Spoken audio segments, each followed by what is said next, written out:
یہ یقین کا سرمایہ اندر سے نکل چکا. ہم نے نہیں جانا اللہ کتنی قدرت زبردست طاقت کا مالک, اللہ کیسے پالنہار ہے, اور اللہ کیسے قدرت والے, اور اللہ کیسی طاقت والے. اور جب اس یقین کے اندر بگاڑ پیدا ہوتا ہے, اب بدن سے نکلنے والے سارے اعمال بے جان ہو کر رہ جاتے. اور یاد رکھنا بزرگوں, جب یقین بگڑتا ہے تو اعمال بگڑتے, اور جب اعمال بگڑتے اس کے نتیجے میں خدا حالات کے دروازے کھولتا چلا جاتا ہے. آج یہ امت حضرت محمد صلی اللہ علیہ وسلم کی جو پریشان ہے ساری دنیا میں, اس کی بنیادی وجہ اس کے ایمان اور اعمال کا بگاڑ ہے. صحابہ فرماتے تعلمنا الایمان ثم تعلمنا القرآن, ہم نے ایمان کو پہلے سیکھا, قرآن کو بعد میں سیکھا. جب ایمان پہاڑ سے زیادہ مضبوط, اب لینا جانتے تھے, اللہ سے لینے کا راستہ, مسئلہ آیا, حال آیا, 2 رکعت کے ذریعے اپنے بڑے بڑے مسئلے حل کروائے, 2 رکعت کے راستے سے چکی چلوائی ہے, 2 رکعت کے راستے سے مردہ بچے کو زندہ کروایا, 2 رکعت کے راستے سے مردہ سواری کو زندہ کروایا, 2 رکعت کے ذریعے سے بڑے بڑے مسئلے حل کرائے, اس لیے کہ جانتے تھے اللہ سے لینے کا راستہ. کیونکہ جب ایمان آدمی کے اندر اترتا ہے, پھر یہ ایمان آدمی کو اللہ کے عوامر پر لا کر کھڑا کر دیتا ہے. ایمان آدمی میں استعداد پیدا کرتا ہے اللہ کے عوامر کے پورا کرنے کی. بزرگوں, آج ہمارا تمہارا ایمان ہم کو سود سے نہیں روکتا, جھوٹ سے نہیں روکتا, دھوکے بازی سے نہیں روکتا, غبن سے نہیں روکتا. آج ایک مسلمان کا ایمان مسجد کی اذان سن کر اس کو مسجد میں لے کر نہیں آتا, وہ ایمان میرے کو رات کو جنت میں کیسے لے کر جائے گا؟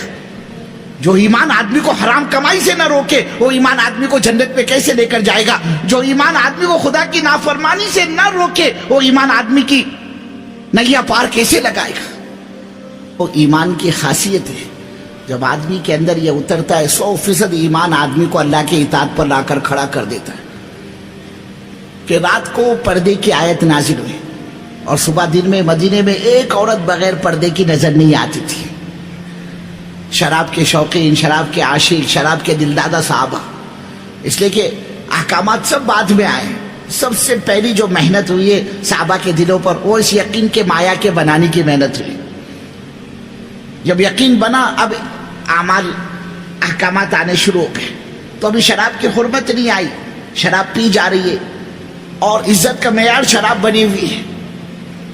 ایک حکم پر حضرت ابو طلحہ رضی اللہ تعالیٰ عنہ کا مکان, حضرت انس رضی اللہ تعالیٰ عنہ بھر بھر کر لوگوں کو جام پیش کر رہے, شراب کا دور چل رہا ہے. اچانک کہیں سے آواز آئی, آج سے شراب حرام, اب شراب ممنوع, اب یہ نہیں پی جائے گی. کیا اندر یقین بنا ہوا تھا بزرگوں, ایمان کی مایا اندر جو تیار ہوئی تھی. اللہ اکبر.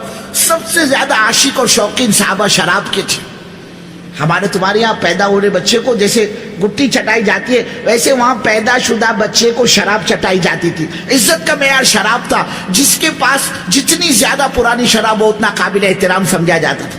نکاح ہو, شادی بیاہ کے موقع ہو, لین دین کے موقع ہو, تو تحفے تحائف کے اندر, گفٹ کے اندر شراب کے مٹکے دیے جاتے تھے. جہیز کے اندر شراب کے مٹکے پیش کیے جاتے تھے. عزت کا معیار شراب. حضرت ابو طلحہ رضی اللہ تعالیٰ عنہ کا مکان ہے. انس رضی اللہ تعالیٰ نے جو پلا رہے لوگوں کو, لو پیو لو پیو, ایک مجلس چلی ہوئی ہے, ہر ایک ترنگ میں نشے میں چھایا ہوا ہے, نشے میں چور ہے. اچانک آواز آئی, آج سے شراب حرام, آج سے شراب ممنوع, اب یہ شراب نہیں پی جائے گی. کیا بات تھی بزرگوں؟ جس نے سنا کہ آج سے شراب ممنوع, شراب حرام, اس اللہ کے بندے نے ہاتھ کے لیے ہوئے جام کو حلق تک, منہ تک لے جانا پسند نہیں کیا, وہیں پر اس کو پھینکا. جس اللہ کے بندے کے جام منہ تک پہنچ گیا, گلاس منہ تک پہنچ گیا ہے, برتن شراب کا منہ تک پہنچ گیا ہے, اب اس کو تو گھونٹ بھر کے نیچے اتارنی ہے. اس اللہ کے بندے نے ہونٹوں تک پہنچے ہوئے شراب کو گھونٹ بھرنا گوارا نہیں کیا, وہیں پر اس کو پھینکا. اور جس اللہ کے بندے نے گھونٹ بھری, ابھی تو گھونٹ بھر چکا ہے, یہ منہ میں پہنچ چکی ہے, پیٹ کے اندر اتارنا باقی ہے, اور اس نے سنی شراب حرام. اس اللہ کے بندے نے منہ کی پی ہوئی شراب کو حلق کے نیچے اترنے نہیں دیا. وہ کون سی طاقت تھی بزرگوں؟ اور اس سے آگے جس اللہ کے بندے نے اس مجلس میں پی رکھی تھی, پیٹ میں شراب اس کی اتر گئی, اور اس نے سنا شراب حرام, شراب ممنوع. اس اللہ کے بندے نے کئی کر کے انگلیاں ڈال ڈال کر پی ہوئی شراب کو پیٹ کے اندر سے باہر نکالا ہے. وہ کون سی طاقت تھی کہ جس دن شراب حرام ہوئی, اس دن مدینے کی گلیوں میں ایسی شراب بہ رہی تھی جیسے ہمارے تمہارے یہاں بارش کے دنوں میں ندی نالوں کا پانی بہتا ہے. کون سی طاقت تھی؟ کہ ایمان جب آدمی کے اندر اترتا ہے پھر یہ ایمان 100% آدمی کو اللہ کی اطاعت پر لا کر کھڑا کر دیتا ہے. وہ ایمان کیا جو آدمی کو سود سے نہ روکے, جھوٹ سے نہ روکے, دھوکے بازی سے نہ روکے, حرام کمائی سے نہ روکے, خدا کی نافرمانی سے نہ روکے. وہ ایمان کیا جو ایمان کی دعوت پر اس کو اپنے گھر بار کو چھوڑ کر اللہ کے راستے میں نکلنے نہ دے. ارے وہ ایمان کیا میرے کو اور تم کو جنت میں لے کر جائے گا؟ اس دعوت کا مقصد ہی ایمان کا بنانا ہے. اس لیے کہ ایمان جو ہے وہ دعوت سے بنتا ہے. جتنی دعوت کی محنت ہوگی اتنا ایمان اندر میں بنتا چلا جائے گا. اور دعوت کی محنت کا مقصود ہی ایمان کا بنانا ہے. اس کے لیے اللہ کے رسول صلی اللہ علیہ وسلم نے بڑی تکلیفیں اٹھائی ہیں. آپ فرماتے اللہ کی قسم جتنا مجھے ستایا گیا اتنا کسی نبی کو نہیں ستایا گیا. آپ فرماتے جتنا مجھ کو رلایا گیا اتنا کسی نبی کو نہیں رلایا گیا. بزرگوں لاکھ سوا لاکھ انبیاء کی تکلیف, لاکھ سوا لاکھ انبیاء کا رونا ایک طرف رکھ دو اور حضرت رسول پاک صلی اللہ علیہ وسلم کی تکلیف اور آپ کا رونا ایک طرف رکھ دو. آپ فرماتے ان تمام کے مقابلے میں میرا رونا اور میری تکلیف بڑھ جائے گی. آپ کا بائیکاٹ ہوا, آپ کی بیٹیوں کو طلاقیں دلوائی گئی, آپ کے راستے میں کانٹے بچھائے گئے, آپ کو پتھروں سے مار مار کر لہو لہان کر دیا گیا. کل قیامت میں اللہ پوچھے گا اس امت سے, اے نبی کے امتیوں, اے نبی کی محبت کے دعویٰ کرنے والوں, تمہارے نبی کا تو مکے میں بائیکاٹ ہوا, تمہارے نبی کو مکہ چھوڑنے پر مجبور کیا گیا, تمہارے نبی کو بیٹیوں کو طلاقیں دلوائے گئے, تمہارے نبی کے راستے میں کانٹے بچھائے گئے, تمہارے نبی کو مکے کی گلیوں میں گھسیٹا گیا, تمہارے نبی کو پتھروں سے مار مار کر لہو لہان کر دیا گیا.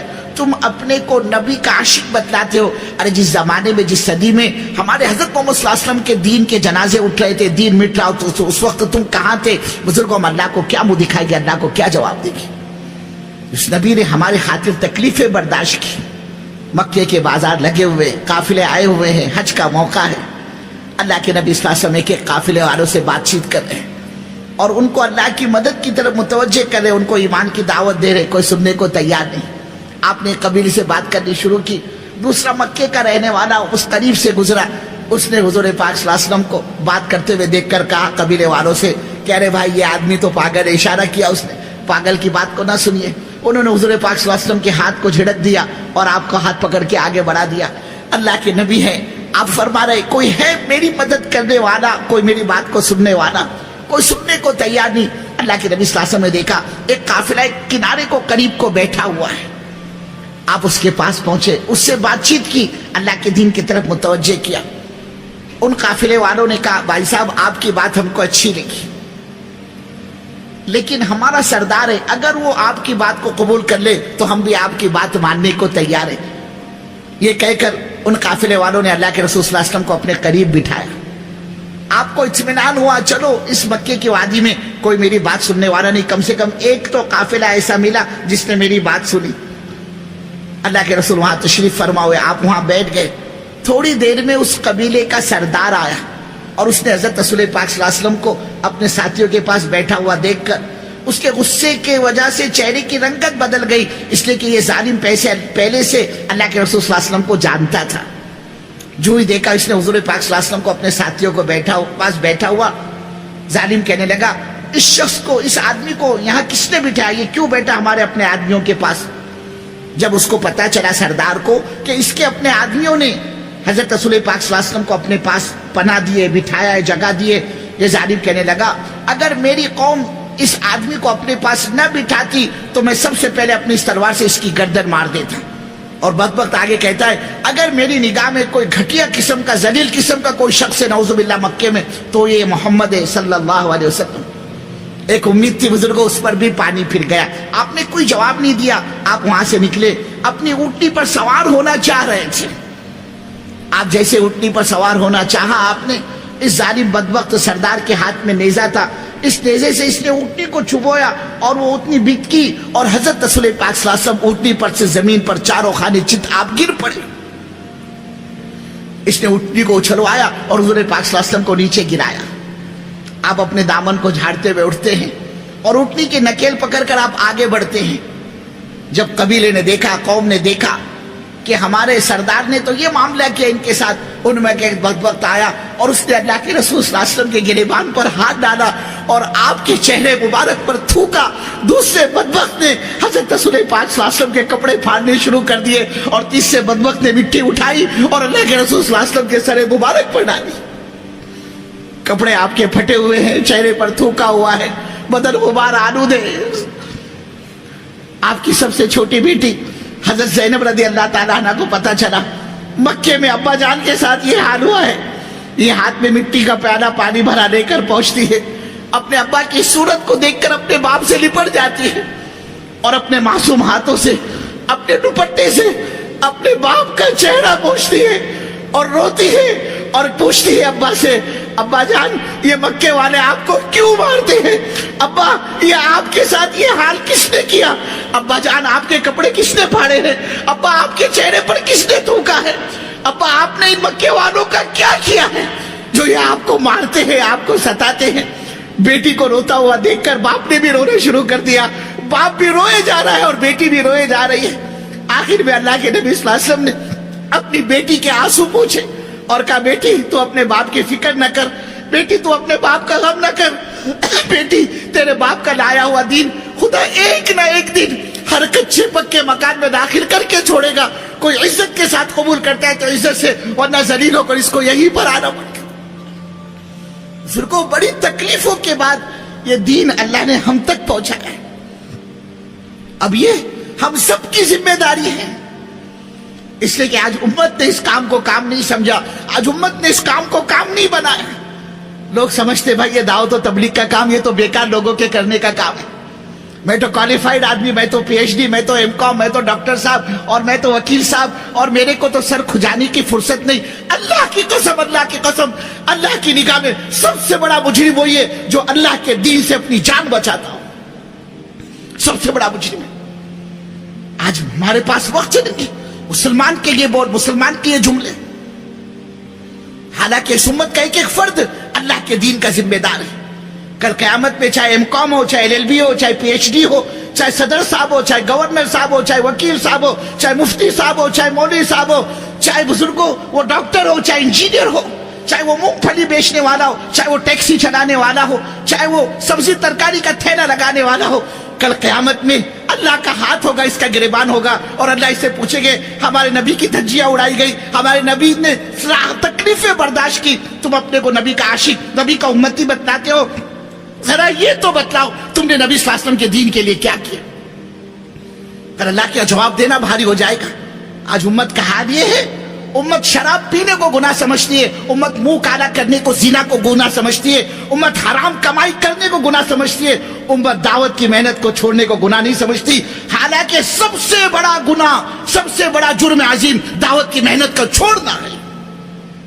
امت نے اس کو گناہ ہی نہیں سمجھا. زنا کو گناہ سمجھتی ہے, منہ کالا کرنے کو گناہ سمجھتی ہے, شراب نوشی کو امت گناہ سمجھتی ہے, دعوت کی محنت کو چھوڑنے کو گناہ نہیں سمجھتی. حالانکہ جب دعوت چھوٹتی ہے اس کے نتیجے میں ساری گندگیاں وجود میں آتی تھی. انبیاء آتے جن کے نتیجے میں اللہ کا دین آتا, دعوت آتی, ساری گندگیاں زمین سے صاف ہو جاتی. نبی چلے جاتے, ان کی دعوت جاتی, جس کے نتیجے میں پھر گندگیاں وجود میں آتی, پھر اللہ امت پر رحم کر کے دوسرے نبی کو بھیجتا تھا. تو پتہ چلا یہ دعوت اس امت کا وظیفہ حیات ہے. کوئی مائی کا لال یہ نہیں کہہ سکتا میرے کو اس کی ضرورت نہیں. کل قیامت میں اللہ ایک ایک سے پوچھے گا. یہی وجہ بزرگوں عمر فاروق رضی اللہ تعالیٰ عنہ کے بارے میں آتا ہے, بے ایمان کا جنازہ گزرتا ہوا دیکھ کر امیر المؤمنین گورنر صاحب دھاڑے مار کر رونا شروع کر دیتے. لوگوں نے کہا امیر المؤمنین آپ کس کی موت پر رو رہے, واوے نہ کر رہے ہو, آنسو بہا رہے ہو؟ یہ مرنے والا کوئی ایمان والا اور مسلمان نہیں تھا, اس نے بےمانی کی زندگی گزاری ہے, بےمانی کی موت مرا ہے, اور آپ اس کی موت پر رو رہے ہو, واوے نہ کر رہے ہو, آنسو بہا رہے ہو. کیا جواب دیا امیر المؤمنین عمر فاروق رضی اللہ تعالیٰ عنہ نے؟ کل قیامت ہو, اللہ کی عدالت ہو, اور اللہ کا ہاتھ ہو اور گریبان اس عمر کا ہو, اور خدا عمر سے یہ پوچھے عمر تو علاقے کا, ملک کا, شہر کا, بستی کا, حلقے کا ذمہ دار تھا, اے عمر تیرے ہوتے ہوئے ہمارا یہ بندہ بغیر کلمے کے دنیا سے کیسے رخصت ہو گیا؟ عمر خدا کو کیا جواب دے گا؟ ارے بزرگوں آج مسلمان بےمانی کی موت مر رہا ہے, کہ اللہ کل قیامت میں میرے سے اور آپ سے پوچھے گا نہیں؟ اس لیے ہمارا اس محنت میں جان بچانے سے فائدہ نہیں، جان جھونکنے میں فائدہ ہے۔ یہ کوالالمپور کا اجتماع، یہ آپ کے سالانہ اجتماع، آپ کو کیا پتا کس کس کی زندگی کا یہ آخری اجتماع ہے؟ کتنے تھے گزشتہ سال اجتماع کے اندر، آج وہ اپنی قبروں میں آہے بھر رہے ہیں۔ ہم کو تم کو کیا پتا یہ اس سال کا کتنوں کا آخری اجتماع ہے؟ آئندہ اجتماع سے پہلے ہمارے تمہارے بسترے ٹھکانے لگ چکے ہو گے، اللہ ہی بہتر جانتا ہے۔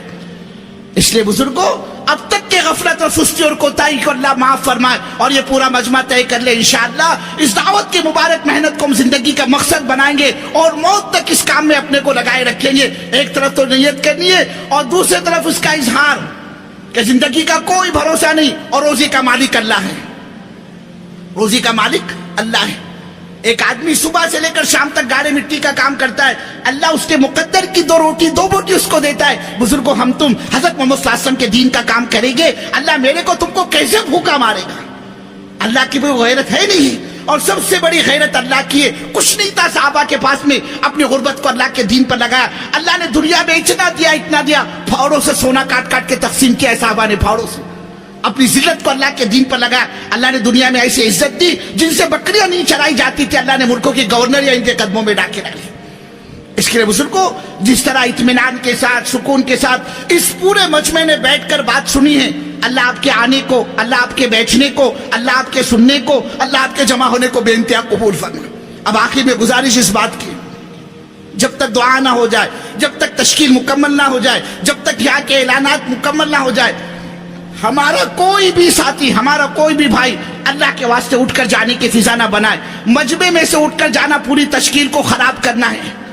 آدمی کا کوئی عذر ہے، معذور ہے، تو معذور کے لیے تو شریعت کا حکم بھی بدل جاتا ہے، ہم اس کے لیے تو راحت پیدا کر دے، اس کے علاوہ کسی کو جانے نہ دے۔ کوئی اٹھتا ہو تو اس کو اکرام کے ساتھ، محبت کے ساتھ، شفقت کے ساتھ اس کا ہاتھ میں اس کا پیر پکڑ کے کہ اللہ کے واسطے تشکیل کو خراب نہ کر۔ اب اللہ کی ذات پر اعتماد، اللہ کی ذات پر توکل، اللہ کی ذات پر بھروسہ کر کے بتلاؤ۔ ہم آئے تھے اجتماع میں شرکت کے لیے، اللہ نے بات دل میں اتاری ہے، اور انشاءاللہ ہم اپنی زندگی کو بنانے کے لیے، اپنے کو مقصد پر ڈالنے کے لیے 4 مہینے کے لیے نقد یہاں سے اللہ کے راستے میں نکلنے کے لیے تیار ہے۔